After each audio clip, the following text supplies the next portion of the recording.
안녕하세요. 여기는 도시책방입니다. 오늘은 쉽고 재미나면서도 독특한 기획과 구성으로 많은 상식과 지식과 그리고 감성까지 얻어갈 수 있는 재미난 교양서를 하나 소개하려고 합니다. 책을 구분할 때는 여러 가지 내용과 장르에 따라서 구분하는 방법이 있다고 하는데요.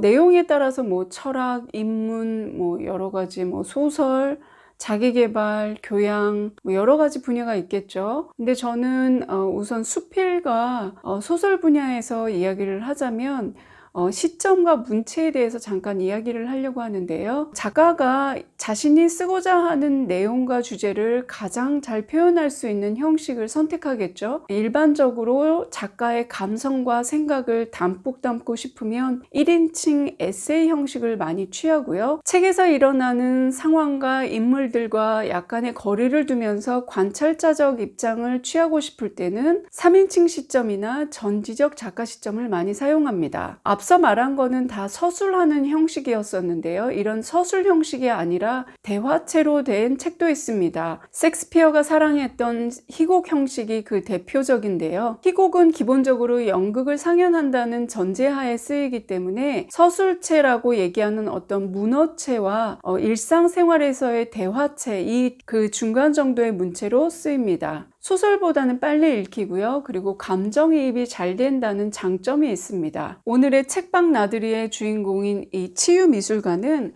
어떤 희곡체보다도 훨씬 더 쉬운 일상 대화체로 쓰여 있습니다. 저는 이 책을 읽으면서 드라마 대본을 읽는 듯한 느낌을 받았습니다. 약간 멜로드라마 같기도 하고요. 어떤 절절한 자아성장 드라마를 보는 것 같기도 했고, 그리고 막장 드라마를 보는 듯한 느낌도 받았습니다. 이 책에서 제가 조금 알고 있었던 내용들이 새롭게 각색돼서 좀 재밌게 다가왔고요. 그리고 화가들의 어떤 사생활 또는 이제 막장이라고 얘기할 수 있을 만큼 정말 이렇게 도덕적 잣대를 대자면 좀 비윤리적인 이야기도 많이 있어서 그 사생활을 엿보는 약간 은근한 재미도 있었던 것 같습니다.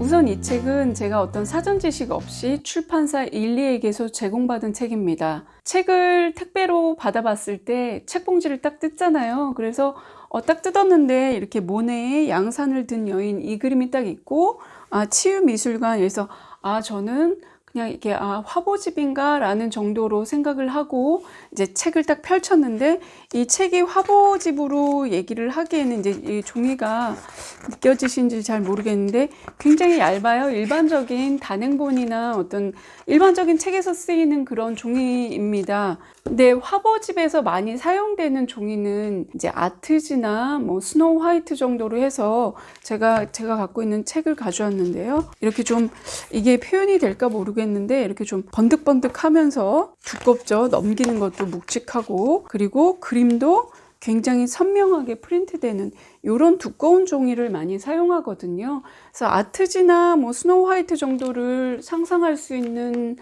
쉬운 예가 달력 또는 아니면 잡지에서 이런 종이를 많이 사용하죠. 근데 프린트가 잘 되는 반면에 굉장히 두껍기 때문에 책이 무거워지고 제작비가 많이 올라가는 단점이 있습니다. 그래서 제가 이 책을 다 봤는데도 단 한 군데도 아트지나 스노우 화이트 그런 두꺼운 종이가 사용되지 않은 걸 보고선 이 책은 화보집이 아니구나, 그럼 어떤 내용일까 하고선 제가 찬찬히 읽어봤습니다. 그리고 책을 읽다 보니까 왜 이런 종이를 사용하지 않았는지 그걸 깨닫게 됐는데요. 그러니까 이 책은 그림을 감상하는 책이 아니라 그림을 그린 화가의 마음을 적어낸 책입니다. 이 책에서는 총 15명의 화가가 나오는데요. 저희에게는 굉장히 익숙하고 친숙한 화가들입니다. 예를 들어서 여기 이제 차례에 나옵니다. 제가 다 외우질 못해서요. 한번 읽어드릴게요. 그냥 뭉크, 클로델, 로트렉, 드가 다 우리에게 굉장히 익숙한 그림들이고 잘 알려진 대중적인 우리뿐만이 아니라 세계적으로도 유명한 화가들이죠. 이분들의 작품을 가지고 이분들이 겪었던 어떤 심리적인 불안함, 아니면은 정신병, 아니면 인간적인 고뇌와 상처에 대한 이야기입니다. 제가 이 책이 조금 독특하다고 소개를 앞서 했는데요. 이 책에서는 닥터 소울이라는 상담자가 등장합니다.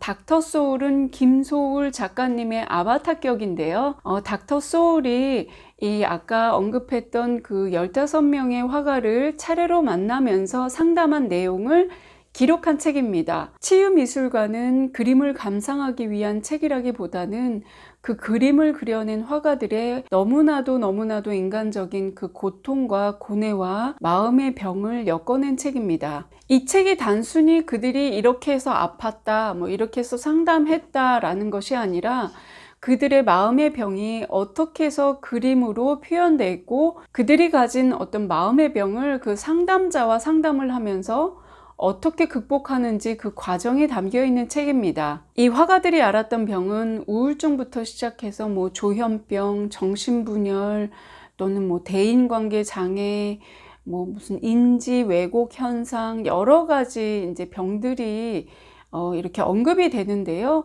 그게 이제 어떤 정신병적인 용어가 사용이 되지만 그조차도 굉장히 쉽게 풀이가 되어 있습니다. 일반적으로 그림에 관한 책이다라고 했을 때는 이 그림이 어떤 화풍으로 그려졌느냐, 뭐 예를 들어서 야수파다, 표현주의다, 아니면 인상파다 이런 식으로 어떤 화풍을 이야기하고 그 화풍 속에서 이 화가가 만들어냈던 어떤 역사적인 어떤 사회적인 어떤 예술가적인 위치를 얘기를 하고 이 그림이 그려졌던 사회적인 배경이라든지 어떤 뭐 개인적인 배경이라든지 그리고 이제 그림 자체를 얘기할 때는 이 그림이 가진 상징성 또는 색감 여러 가지를 이야기하거든요. 하지만 이 책은 아까도 말씀드렸듯이 그런 그림 자체에 대한 분석이 아니라 화가들의 어떤 마음의 병을 이야기하고 있습니다. 그러니까 이 마음의 병이 이 사람한테만 있는 게 아니라 우리가 이 책을 읽으면서 저는 좀 약간 반면 교사할 수 있을 정도로 흔히 우리가 볼 수 있는 어떤 마음의 불안이나 우울증 같은 거를 어떤 식으로 예술로 승화시켰는지 그리고 그러한 심리 상태가 이 그림에 어떻게 나타났는지 그런 점들을 굉장히 재밌고 독특하게 풀어냈습니다.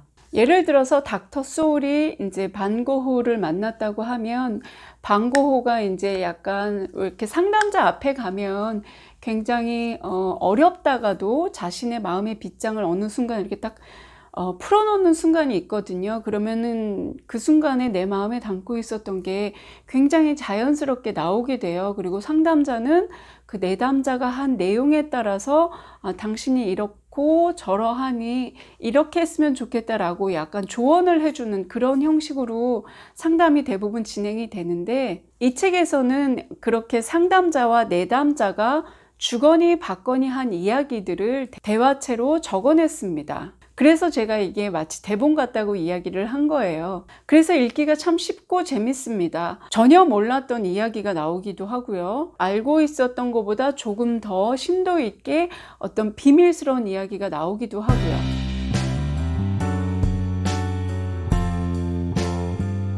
이 책은 닥터 소울이 유명한 화가들을 만나서 상담한 내용들인데요.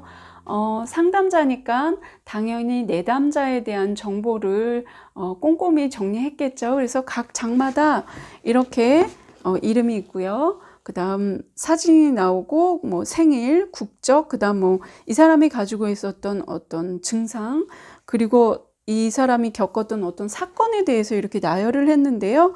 이 드가라는 사람은 여성 혐오증에 있었다고 합니다. 근데 여성 혐오증이 있는 사람이 어떻게 여자를 모델로서 그렸을까 하는 어떤 일종의 궁금증을 만들어내잖아요. 그래서 이걸 살짝 보면 이 드가라는 사람이 사실 여자를 잘 그려내지 않아요. 이렇게 보면. 그리고 보통 다 여자 예쁘게 그리는데 굉장히 밉게 그리고요. 너무나도 있는 그대로 과장 없이 있는 그대로 표현을 합니다. 이런 여러 가지 그림에 얽힌 이야기를 얻을 수 있어서 굉장히 좋았고요. 사실 그림이라는 것이 비언어적인 예술 중에서 좀 진입 장벽이 높은 예술 분야입니다. 글쓰기는 장벽이 좀 낮습니다. 누구나 말을 하고 누구나 글을 쓸 수 있기 때문에 연필하고 종이만 있으면 바로 글을 쓸 수 있거든요. 근데 이러한 비언어적인 예술 중에서 뭐 그림, 조소, 그다음 음악, 그다음 이제 또 뭐가 있죠? 무용 요런 것들이 있는데 음악이나 특히 이제 성악이나 무용 같은 경우에는 어떤 특별한 도구가 필요하지 않아요, 글쓰기처럼. 그래서 많은 사람들이 즐길 수 있죠. 뭐 춤을 출 수도 있고요. 노래를 부를 수도 있고요. 하지만 이런 이제 그림 같은 경우에는 종이가 필요하고 물감이 필요하고 여러 가지 재료가 많이 들어가고 또 모델이 필요하기 때문에 누구나 쉽게 접근할 수 있었던 예술 분야는 아니었습니다. 마찬가지로 예술에 대해서 얘기를 할 때 그림에 대한 어떤 취미나 교양은 굉장히 좀 색다르게 별다르게 좀 높이 평가받기도 하거든요. 그래서 그림에 관한 책은 조금 어렵거나 좀 수많은 어떤 학술적인 좀 아카데미적인 용어가 많이 쓰여서 좀 읽기가 어렵다는 생각을 많이 했어요. 근데 이 책 같은 경우에는 굉장히 읽기가 쉽고 그다음 심리학적으로 뭐 이런저런 얘기를 했다고 해도 그 또한 굉장히 쉽게 풀어놨고요. 저는 이 책이 제가 읽었던 어떤 미술에 관한 책 중에서 가장 쉬운 책이 아니었나 했을 정도로, 그럼에도 불구하고 상당량의 지식과 상식이 들어가 있어서 미술에 대해서 나도 한마디 할 수 있을 것 같다라는 생각이 들었습니다. 물론 저는 전혀 전문가가 아니고, 그래서 미술에 관해서 이야기를 한다, 아니면 미술에 관한 책이다라고 하면은 보통 좀 어렵게 쓰여진 게 좀 특징입니다. 여러 가지 아카데미 용어도 나오고, 뭐 여러 가지 상징을 분석하고, 뭐 이제 테크닉적인 면에서도 분석을 하고, 그래서 읽다 보면은 좀 지루하고 재미없어지는 게 사실이에요. 그래서 그냥 그림 구경만 하다가 책을 덮는 경우가 굉장히 많았었는데, 이 책은 그런 부담 없이 모든 것을 내려놓고선 쉽게 읽을 수 있다는 장점이 있고요. 무엇보다도 대화체로 쓰여 있고, 그리고 굉장히 우리와는 거리가 멀게 느껴졌던 위대한 화가들이 우리와 똑같이 어떤 인간적인 고뇌를 겪었다는데 어떤 약간 감정이입이 되면서, 그럼에도 이러한 위대한 작품들을 만들어냈다는데 좀 존경이 가는, 그래서 이렇게 시대가 지나도 존경받을 수 있구나라는 어떤 감동을 받았습니다. 이 책이 그러니까 상담 기록이잖아요. 그러니까 상담자는 사실 개인정보, 그 내담자에 대한 정보를 절대적으로 비밀로 지켜야 하는 어떤 직업 윤리의식이 있거든요.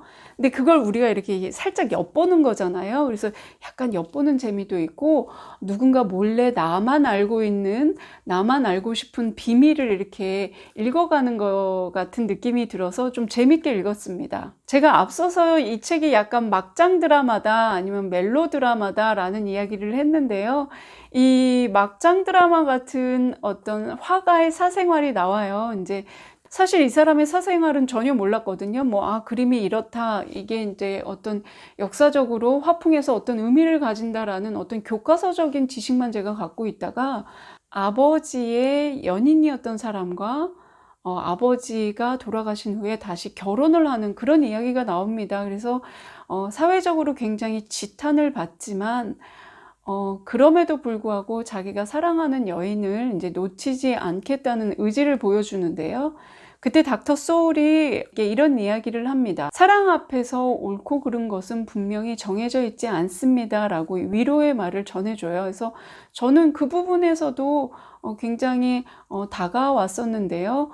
로댕의 뮤즈였고, 그리고 또 로댕 때문에 그 재능이 가려진 까미오 클로델의 그런 허락되지 않은 사랑 이야기가 나오는데요. 그 이야기는 뭐 여러 세대를 거치면서 드라마나 소설이나 영화로도 많이 이제 재현됐죠. 까미오 클로델 말고도 여러 가지 이제 화가에 얽힌 그들의 어떤 비밀이나 사생활 얘기가 나오는데요.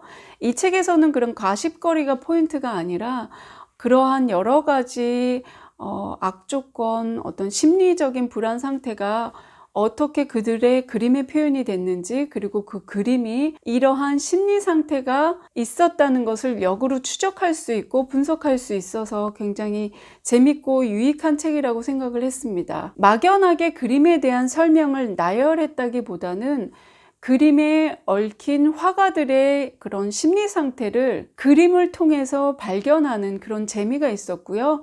그러니까 그림을 보는 눈도 생겼고, 그리고 그림에 대한 어떤 지식도 얻을 수 있었고요. 그리고 상담 내용이기 때문에 어떤 심리학적인 위로도 받을 수 있었던 책이었습니다. 저는 이 책의 기획이 굉장히 독특하고 신선하다고 생각합니다. 접근하기 힘든 그림의 세계를 화가들의 심리 상태를 통해서 우리와 다를 바 없다는 어떤 마음의 장벽을 좀 낮춰주었고요. 그리고 그림에 대한 접근도 굉장히 쉽게 할 수 있도록 잘 풀어낸 책입니다. 그래서 미술에 대한 상식을 얻고자 한다면 입문서로서 굉장히 좋다고 생각을 하고요.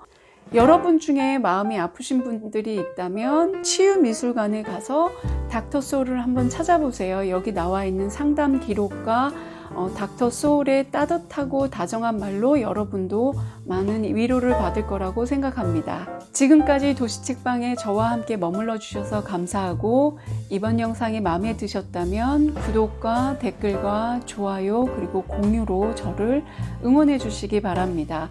그럼 도시책방은 책 많이 읽고 다시 돌아오겠습니다. 감사합니다.